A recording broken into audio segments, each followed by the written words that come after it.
Selalu percaya bahwa meski tidak starter harus berguna bagi tim. Diwawancarai oleh Cronace di Spogliatoio, Tommaso Baldanzi menceritakan kisahnya. Saya tidak tahu pil apa yang Ranieri gunakan untuk kami, tetapi dia menyentuh kunci yang tepat. Dia membawa kembali ketenangan dan permainan. Dia adalah sosok yang sangat penting bagi kami, untuk di mana kami berada dan bagaimana kami berada. Saya tidak berpikir ada kunci yang sebenarnya dan mungkin itulah hal yang indah. Kami tahu kami harus bangun. Kami berkata kepada diri sendiri kami harus memenangkan pertandingan sebanyak mungkin untuk menyelamatkan musim, kami tidak memiliki tujuan khusus. Dan kemudian ada harapan kami bermain di Liga Champions. Sebelumnya, ada banyak kesedihan dan kemarahan. Ada pemain yang sangat kuat di ruang ganti ini.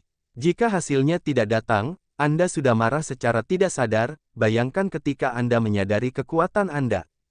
Kami berbicara satu sama lain beberapa kali, itu benar untuk dilakukan.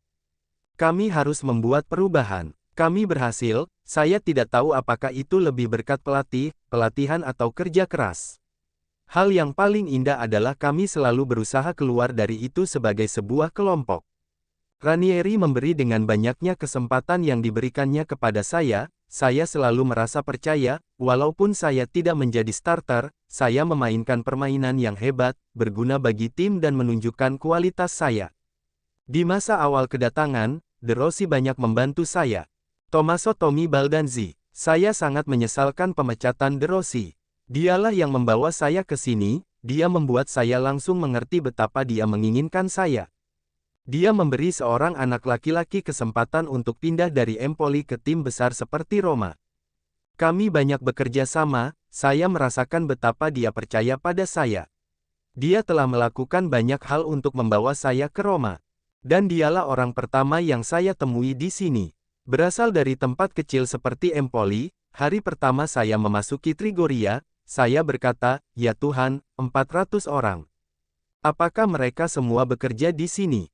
Butuh beberapa saat, saya merasa bingung. Dan dia ada untuk saya.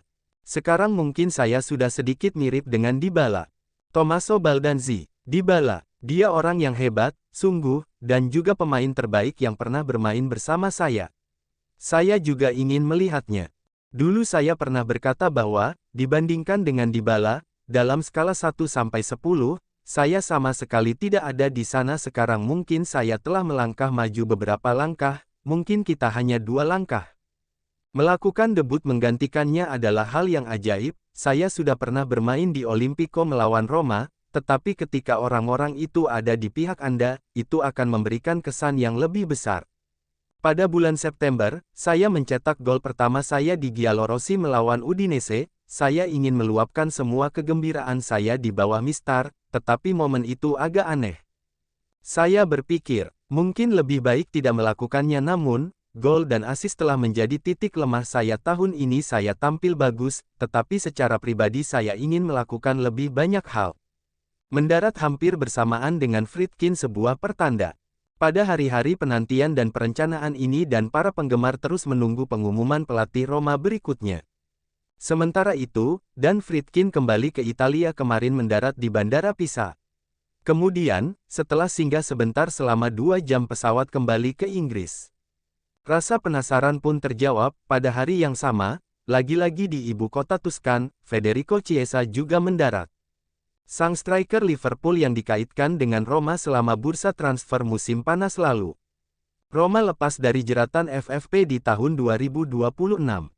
Hingga saat ini, Giallorossi masih harus terus beroperasi dengan margin sempit, dengan menghormati parameter financial fair play.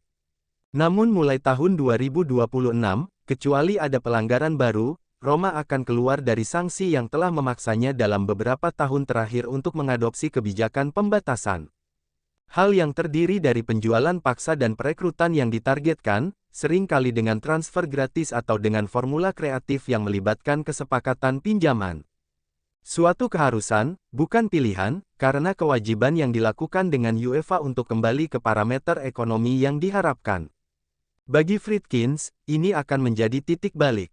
Setelah terbebas dari pembatasan, pemilik klub Amerika tidak akan punya alasan lagi. Dan mereka akhirnya akan mampu membangun Roma yang sesuai dengan ambisi yang dicanangkannya. Lebih banyak kebebasan di pasar, lebih banyak ruang untuk investasi dan, akibatnya, lebih sedikit kendala dalam membangun skuad yang kompetitif untuk puncak Serie A. Secara keseluruhan, saya sudah menjalani musim yang positif. Artem Dovbyk, semuanya berjalan sesuai dengan yang saya bayangkan, kata penyerang Ukraina itu. Baik kota maupun klubnya sama-sama ajaib. Kota ini indah dan pusat bersejarahnya sangat memukau. Mungkin bagian yang paling saya sukai dan paling sering saya kunjungi adalah Stadio Olimpico. Kenangan terindah, pertandingan kandang pertama melawan Empoli, meskipun hasilnya tidak positif. Saya terkesan dengan atmosfer stadion, dengan antusiasme semua penggemar. Secara keseluruhan, saya akan mengatakan musim ini positif, karena ini adalah tahun pertama saya di lingkungan baru, di mana saya harus beradaptasi. Namun, saya tentu bisa berbuat lebih banyak. Saya tentu memberikan yang terbaik untuk berkontribusi bagi kebaikan tim. Ini dia, 8 pemain yang akan dipertahankan saat era Gasperini tiba. Menurut Il Corriere dello Sport, beberapa pemain ini bisa menjadi pusat perhatian dalam proyek teknis baru. Profil 8 pemain yang dianggap tak tersentuh oleh kepemilikan adalah Mile Sevillar, Gianluca Mancini, Evan Dika, Manu Kone, Nicolo Pisilli, Angelino, Paulo Dybala dan Matthias Soule. Dalam kasus Sevillar, Mancini dan Dika, ini adalah basis untuk mulai memperkuat pertahanan, yang akan terus bermain dengan 3 bek. Angelino merupakan elemen penting dalam level teknis. Pelatih akan mampu melatih Kone dan Pisilli untuk memberikan mereka kontinuitas dan membantu mereka berkembang. Terakhir, Dybala dan Soule akan memungkinkan serangan memiliki kualitas teknis yang hebat. Bagaimana gaya main Gasperini? Gasperini kemungkinan besar akan menggunakan formasi 3-4-2-1. Permainannya menuntut perebutan bola kembali dan peluang mencetak gol yang tinggi. Atalanta memimpin musim Serie A lalu dengan jumlah duel udara terbanyak kedua yang dimenangkan 54%. Dengan jumlah gol terbanyak kedua 78, tertinggi, dan sentuhan di kotak penalti lawan 1146. Soule akan menjadi andalan di musim depan, siapapun pelatihnya. Bakat Argentina ini jelas berkembang di Giallorossi di paruh kedua musim ini yang menjadikannya sebagai protagonis utama setelah cederanya seorang Dybala. Faktanya, dalam 14 hari terakhir kejuaraan, Ranieri selalu menurunkannya sejak menit pertama dan mati meresponsnya dengan mengoleksi 4 gol dan 5 assist, dengan total 9 partisipasi langsung. Di antara gol-gol tersebut, yang patut disebutkan adalah gol yang dicetak melawan Lazio dan Inter yang membuat Giallorossi memperoleh 4 poin dalam 2 pertandingan besar. Dalam 3 pertandingan terakhir, melawan Atalanta, Milan dan Torino, Soule selalu membuat assist. Berbeda dengan tahun ini, di mana pada paruh pertama kejuaraan Roma tidak dapat mengandalkan permata kecilnya. Dan pada musim depan Giallorossi berharap dapat mengandalkannya sejak awal, terlepas dari siapapun pelatih barunya.